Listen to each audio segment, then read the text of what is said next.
Well, good morning, everybody. Welcome. My name is Nate. I'm one of the pastors here at Village Church. It's great to be with you all this morning. This morning, we are kicking off our This Is Christmas series. And what we're going to be doing over this and the next few weeks after this is we're going to be looking at a few different issues during the Christmas season that typically come up that might cause us problems. So this morning, I'm going to talk about joy and why is it that we can sometimes struggle to find joy during the Christmas season. Next week, Pastor Steve's going to be back and he's going to be talking about Christmas disappointment. You're not going to want to miss that one. I think that's going to be very, very helpful, actually, during this time of year. And then the Sunday before Christmas, we're going to talk about forgiveness during Christmas time. But this morning, we're going to talk about joy. And the messaging we get all throughout the Christmas season makes it seem like it should be easy to have joy this time of year. Of course, it's in all the advertising that we see. If we do Christmas right, we're going to have joy. There's a message of joy in the stories that we hear, in the stories that we see, in the movies we watch. There's a message of joy in the stories, frankly, that we tell ourselves about what we should be doing and feeling this time of year. And for many of us, we have these nostalgic memories of joy during the holidays. And so if we're honest, we spend Christmas time looking to recreate joy that we remember from the past, even though it's often an idealized version of the past. Or if we got kids in the home, we spend our holidays trying to create nostalgic, joyful memories again for our own kids. But desiring joy and actually having joy are two very different things. And the reality is a lot of us don't often have a lot of joy during the holidays. In fact, for many people, Christmas time ends up actually being the opposite of joy. Did you know that according to surveys, and I looked some of this up this last week, according to surveys, 88% of people feel overstressed during Christmas time. So that's not joy. That's the opposite of joy. Why is Christmas time so stressful? And those surveys show that the average married couple fights more during the holidays than any other time of year. All right, what are they fighting over? They're fighting over what to do with their time. They're fighting over how to spend money. They're fighting over extended family issues. And surprisingly, they're fighting over food, what to eat and when. And then surveys also show that conversations with extended family is a huge source of stress during Christmas time. What are some of the other complaints we hear about the Christmas season? We hear that everything is so busy and hectic. It's just go, go, go all the time. And then also we got this sense that there's all kinds of obligations that we don't really feel like participating in, but we have to. Christmas parties, events, extended family stuff, on and on and on. There's just the list of things we have to do this time of year. It gets hectic and busy. Of course, we hear about the dreaded materialism. Everyone is trying to sell you something, or you feel the need to buy something for someone. And so there's this materialism that's part of the season. And of course, there's always the complaint that we've lost the true meaning of Christmas, right? And all this other stuff just obscures what it's really about. So maybe given all of that, you look around and you don't really feel joy in the stuff of Christmas. At least you don't really enjoy it. You don't really enjoy all the stuff going on this time of year. And maybe you're thinking all the stuff that you're busy with or stressed about isn't what Christmas is really about. All my cards on the table. I love Christmas time. I love all of it. I love the hustle and bustle. I love the business. I love the lights. I love the movies. I love the food. I love the celebrations. I love the obligations. I am a person who does love Christmas time. What I want to share with you this morning is what it is that should give us joy this time of year and allow us to enjoy and celebrate all the stuff that's involved in Christmas. So yes, we are going to start by talking about where the joy of Christmas really comes from. It comes from the birth of Jesus, and we're going to talk about that. But the thing is, we're not going to stop there. Because one thing that robs people of joy at Christmas time is not understanding how the joy we have in Jesus actually allows us to find joy and to celebrate all those other aspects of Christmas time that can so often bring us stress. So what is the true meaning of Christmas? If you look to our culture for the answer to that question, you're going to get a lot of answers that have to do with sentimentality and feelings. You're going to hear things like Christmas is all about the heart. Christmas is about family and friends. Christmas is about goodwill and love. You might even hear Christmas is about a spirit of generosity, a spirit of giving back. You'll even hear some Christian themes sprinkled in, like hope and peace, even though it's devoid of hope in what specifically or the reason for that peace. You'll still hear that kind of stuff. And all these are good things. All these are things that could, in some sense, make us happy this time of year. But the thing is, Christmas joy is not based on sentimentality or feelings. Christmas joy is based on something a little more concrete, something fixed and permanent. So let's look at Luke 2. Verse 10, and we're going to look at part of the Christmas story and see a little bit about Christmas joy here. Luke 2, verse 10. It's a story we're all probably pretty familiar with. And the angel said to them, "Fear not, for behold, I bring you good news of great joy that will be for all the people. For unto you is born this day in the city of David a Savior, who is Christ the Lord. And this will be a sign for you. You will find a baby wrapped in swaddling cloths and lying in a manger." And suddenly there was with the angel a multitude of heavenly hosts praising God and saying, "Glory to God in the highest, and on earth peace among those with whom he is pleased." So what we see here in this little bit of story is Christmas joy is about an event. It's not a feeling. That's my first point this morning. Christmas joy is about an event, not a feeling. Christmas is the celebration of an event, the incarnation of Jesus, God with us. And in this text, the shepherds didn't just simply have joy because of a feeling they had. They had joy because of an event that they were told about. Christ the Savior had been born. So Christmas is ultimately about the material reality that God became man. He did it because he loves us. He did it to rescue us. But we celebrate an event with specific meaning, not a sentimental idea. And because of this, we've got a deeper motive for our joy at Christmas time. Our joy comes from the reality of what Christmas is, not the idealism of what we want Christmas to mean. So our joy, it doesn't depend on whether or not we feel the right spirit of Christmas at the moment. It's still true that Jesus was born. Our joy doesn't depend on whether our holiday plans go like we want. It's still true that Jesus was born. Christmas isn't a thought or a feeling. It's the celebration of an event that happened. And now that event, of course, is full of meaning. It's full of a lot of meaning that comes along with it, feelings attached. God loved us. He made a way for us. That should have meaning and feeling. But our joy at Christmas is based on an event in history. And Christmas is a thing that happened. And we celebrate the finality and the importance of that event. So why does this matter that Christmas joy is about an event and not a feeling? I think often we fail to have the joy that we should have this time of year because we get hung up on well-intended but wrong notions about how Christians are supposed to celebrate the true meaning of Christmas, right? We know that Christmas is about the birth of Jesus, but we still buy into the idea that celebrating the true meaning of Christmas is about a set of feelings and emotions. And when we do that, we're going to end up not finding the joy that we should. And here's why. When you make Christmas about some overarching spirit of goodness and happiness and a set of emotions that you yourself are trying to conjure up around you, what you're doing when you do that is you set expectations that reality can just never live up to. And our lack of joy actually comes from unmet expectations of others and unrealistic and unhealthy expectations of ourselves for what we're supposed to experience during the Christmas season.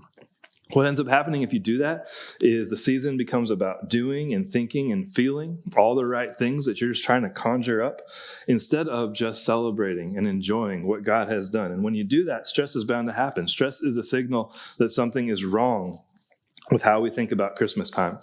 Celebrations are supposed to be something that we enjoy, not stress over.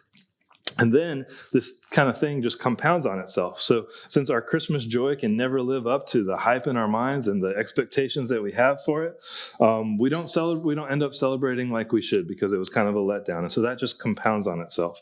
But reality is no one should celebrate as much as Christians. So we need to learn how to have joy.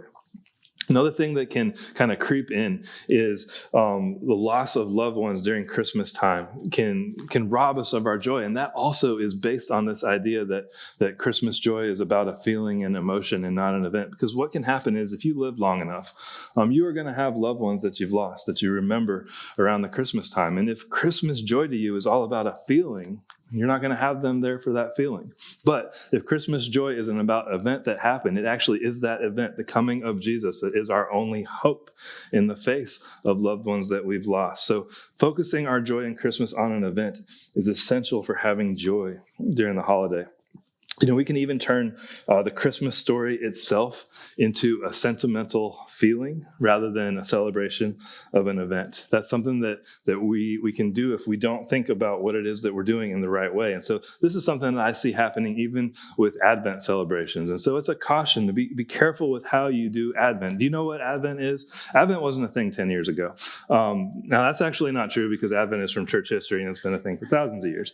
But it wasn't a commercial thing 10 years ago that you would go to the store and buy. And now Advent is, if you got little kids, you know this. It's like a thing that you're supposed to do where you get an Advent calendar or some kind of Advent schedule and you set your kids down and you go through the Christmas story. And of course, that's a good thing to go through the Christmas story. It's not what Advent did, is what we tend to do with Advent. It's because here's what we tend to do. We know that the birth of Jesus is an important thing, and spiritual things are supposed to be important, right? And so what we do is say, hey, kids, push pause on all the Christmas fun. We need to come talk about Jesus and get really solemn and serious. Not a good idea, all right? Christmas needs to be about celebrating the event of what happened. And so if Advent to you means taking a pause in Christmas fun and getting real serious about who Jesus is, don't do Advent that way. There is a way that you can do Advent the right way, which is remembering it is part of our celebration. It is a celebratory time. We are not spending a month in solemn mourning thinking about how horrible we are that God had to come die for us. All that is true, but he already did.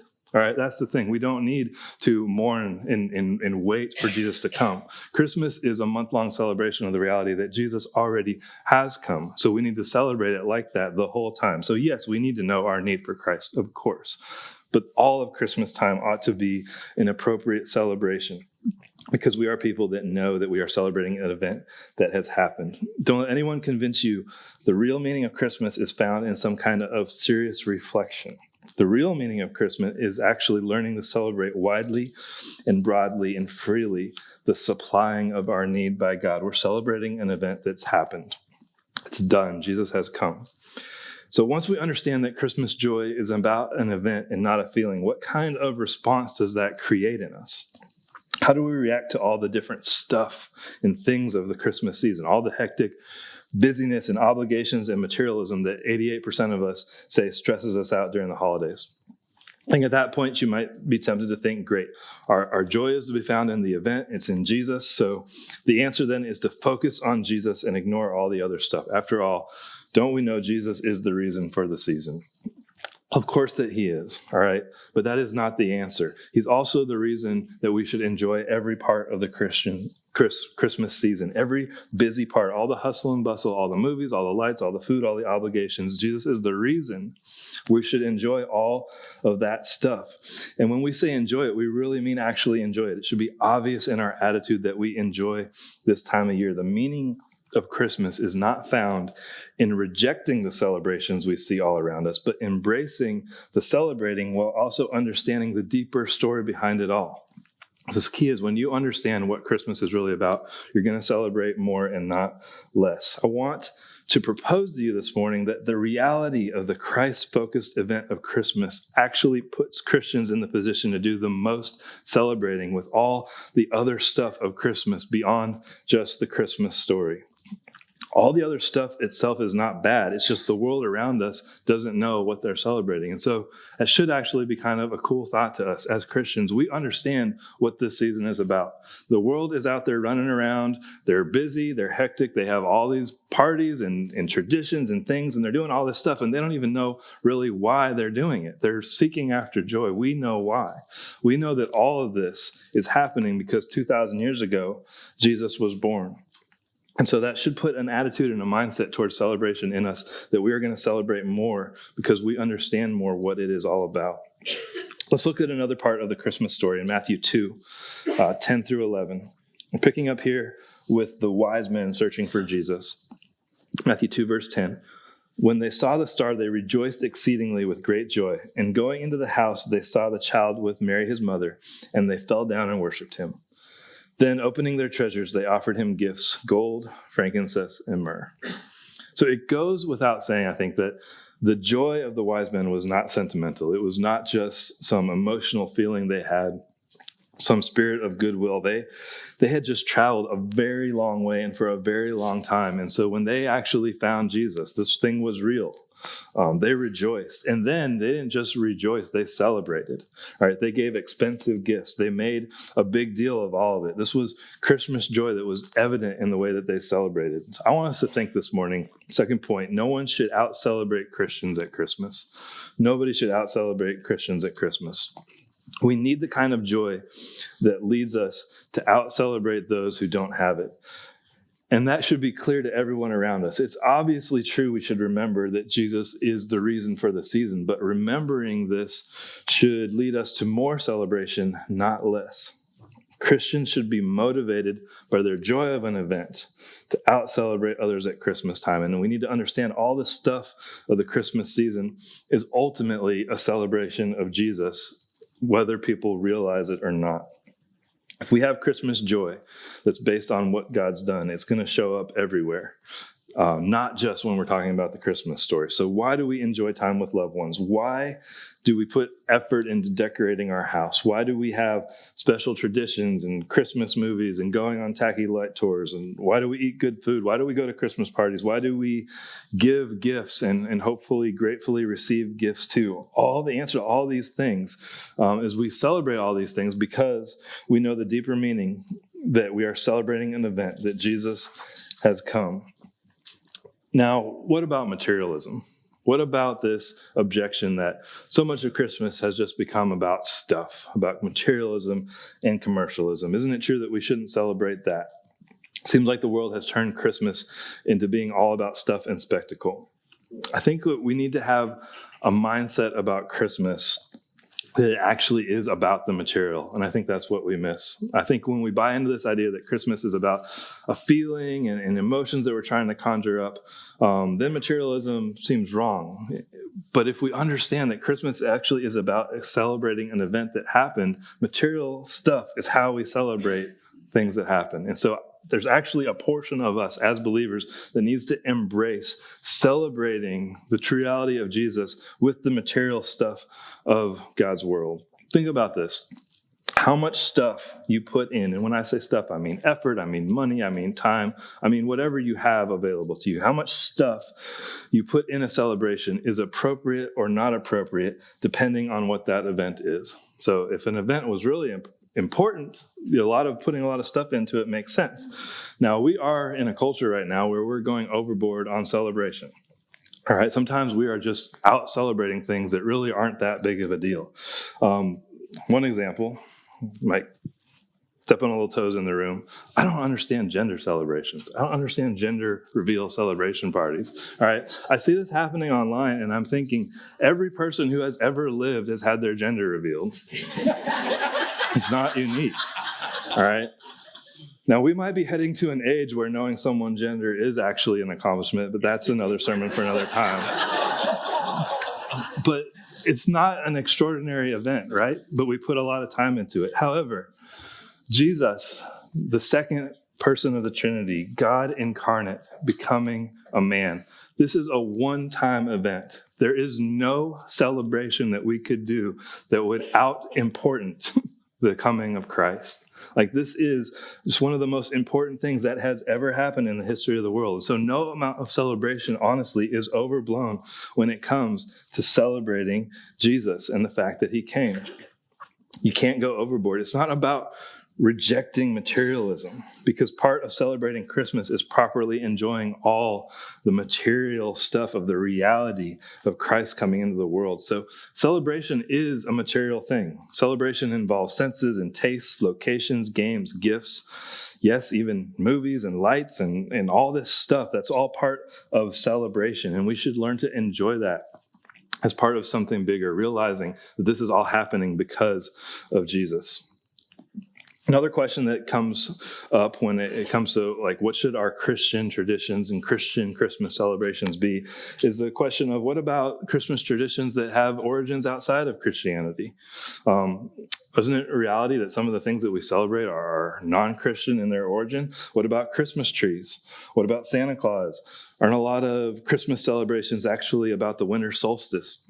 And did you know Jesus wasn't even born this time of year? Yes, we all know Jesus was not born this time of year.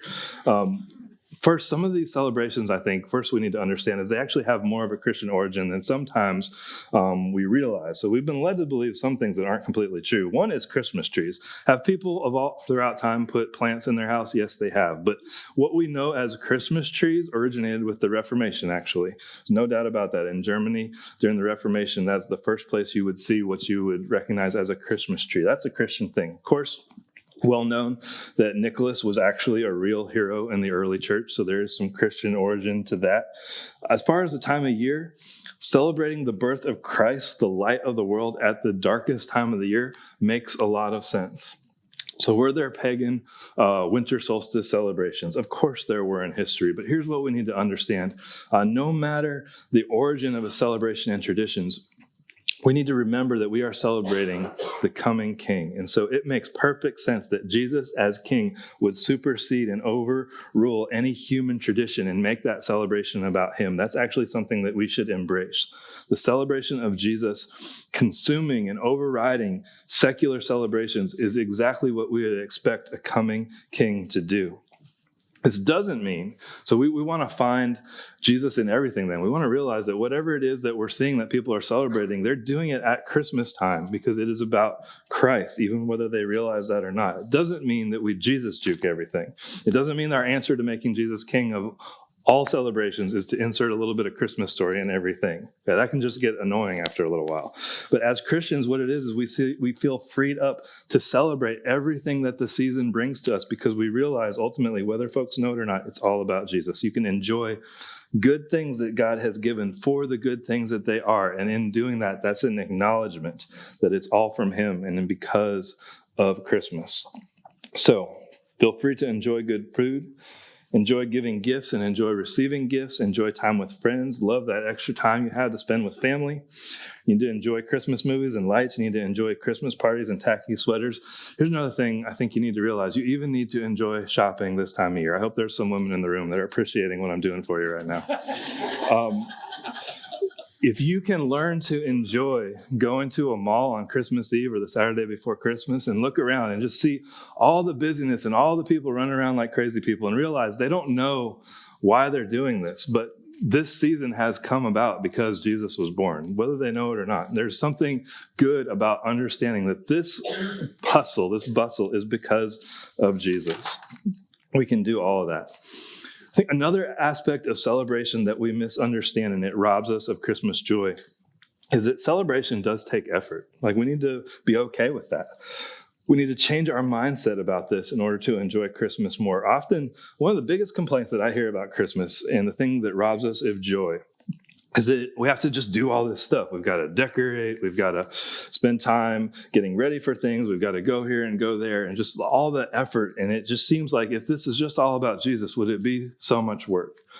And I think that is just our culture's misunderstanding of how often work is involved in celebration. Look again at Matthew 2 and the wise men. Look at the effort that went into their celebration of this coming King Jesus. First, they devoted years to traveling to seek Jesus out. That's kind of mind-blowing. Years they spent, and they didn't even know that they were going to find him. And then when they did find him, of course, they put effort into these very expensive gifts that they prepared for him. And so one of the reasons that we do struggle with joy during the holidays is we don't find fulfillment in things that take effort and hard work. And so our society just thinks that anything that takes too much effort can't bring us joy. And so what happens is all the obligations, all the stuff we have to do, it weighs us down and we just end up complaining. I don't want to do this. I don't want to do that.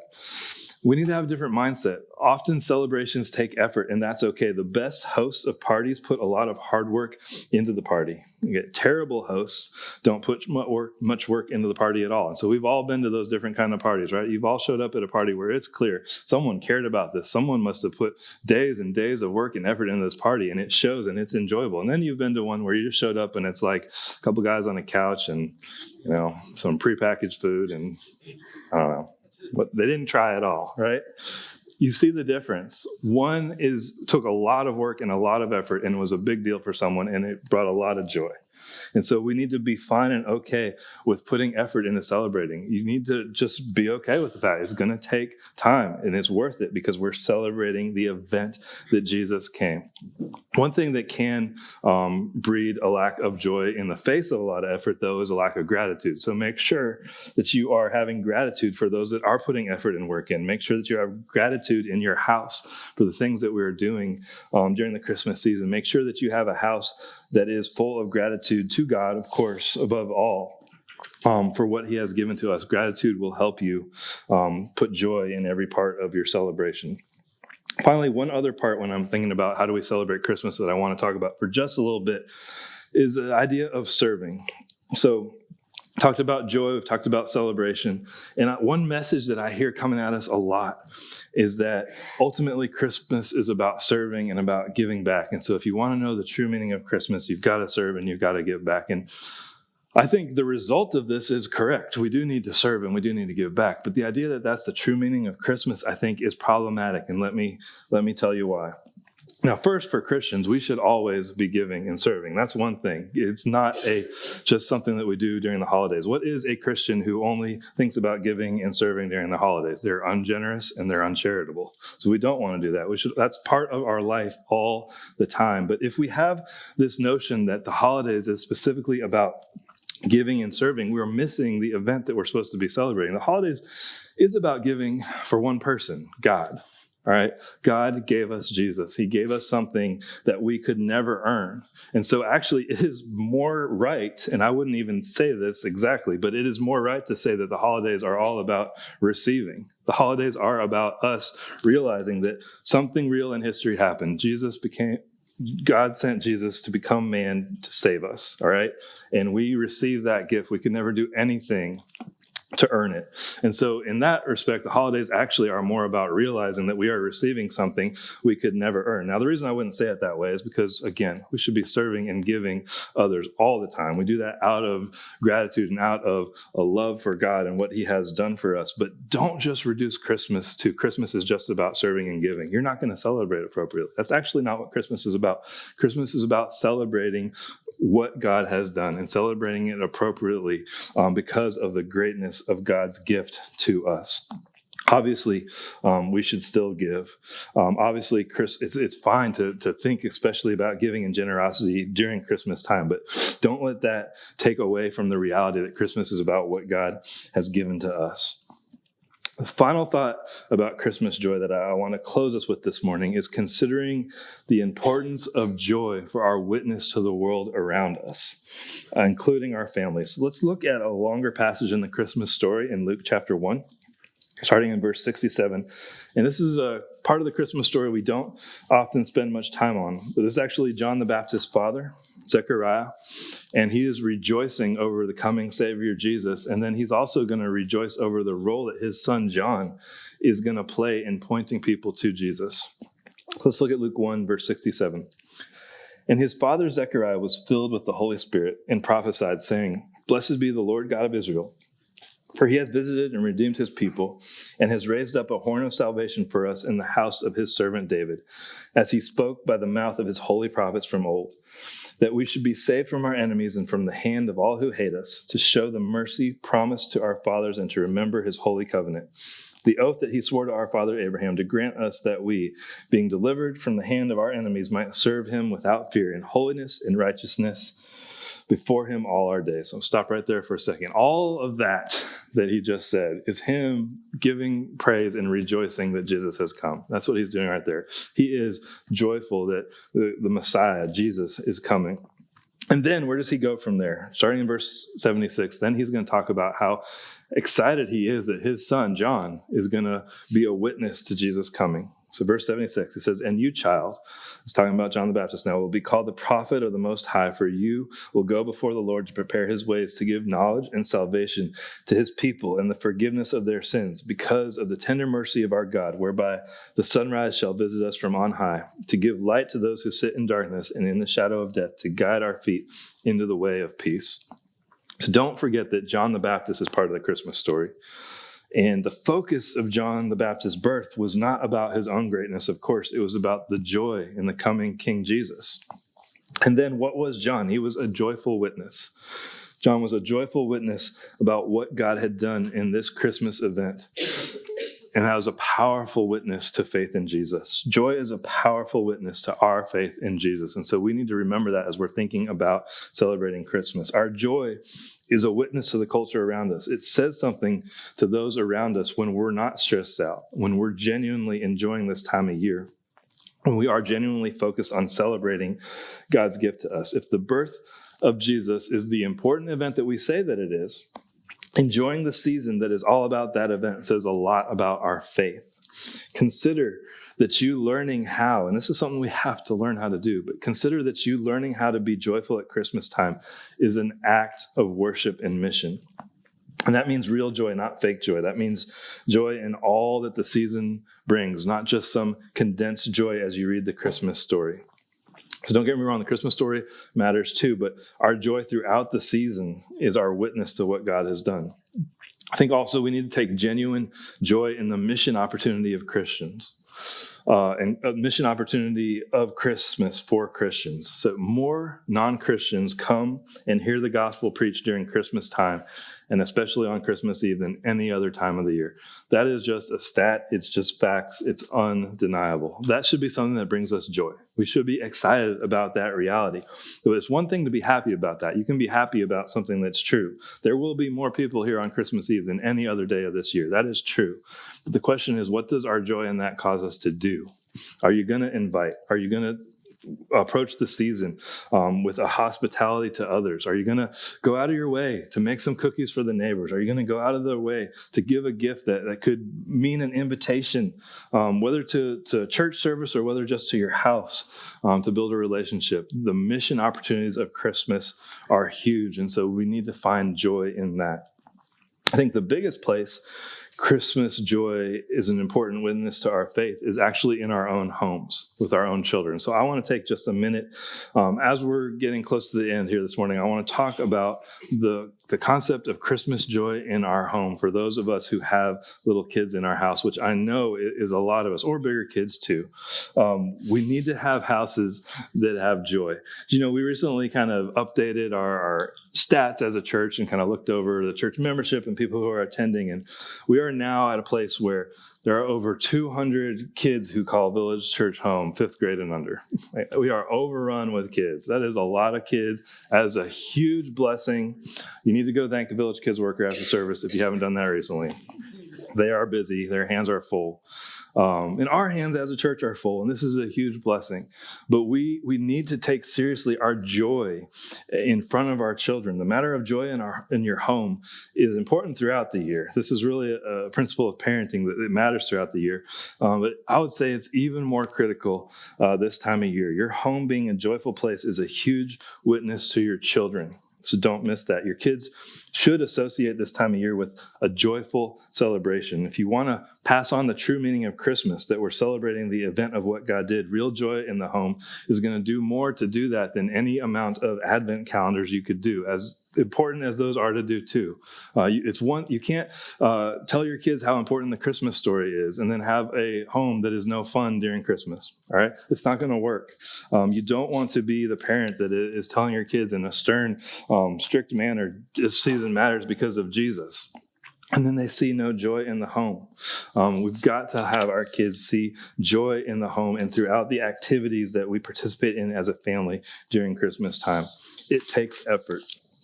That's the thing, and we need to be okay with that. It does take effort to create a joyful home. Put in that effort because it's worth it. It doesn't necessarily take money. Plenty of celebratory, fun things are cheap or free. But parents, take joy in your home seriously at Christmas time for the sake of your witness to your children, that they would see that Jesus is who we say he is. One of the quickest ways to drive kids away from the faith is to tell them how important Jesus is, but they never see any joy in your life in that, and take advantage of the Christmas time for just the on a platter opportunity it gives you to let your kids see joy that you have in Jesus. Enjoying Christmas is a declaration that Jesus is king and that our faith is not in some sentimental feeling or philosophical idea, but in a God who rescues sinners here in time and in place. And it's good news because it has already happened. We're celebrating something that has happened. We don't have to, like God's people in the Old Testament, look forward to our salvation. We do look forward, of course, to God putting everything right in the end, but our salvation, the guarantee of our hope, Jesus, he has come. It is already done. So that event started at Christmas. That event would be finished at Easter. But when we enjoy everything that Christmas is, all of it, every little bit, even the Jesus story part of it and the stuff that is considered more secular, the hustle and bustle, the food, the events, the lights, and all the effort and all the work that does go into Christmas time, when we enjoy all of that, we're declaring to the world that Jesus is king and the good news of his coming is for them too. And so because of that, let's have joy during Christmas time. Right now, we're going to move into a time of communion. And at communion, we are faced with another remembrance of an event. What started at Christmas would end up finishing at the cross and the resurrection. And so if you're a believer this morning, these tables are open to you.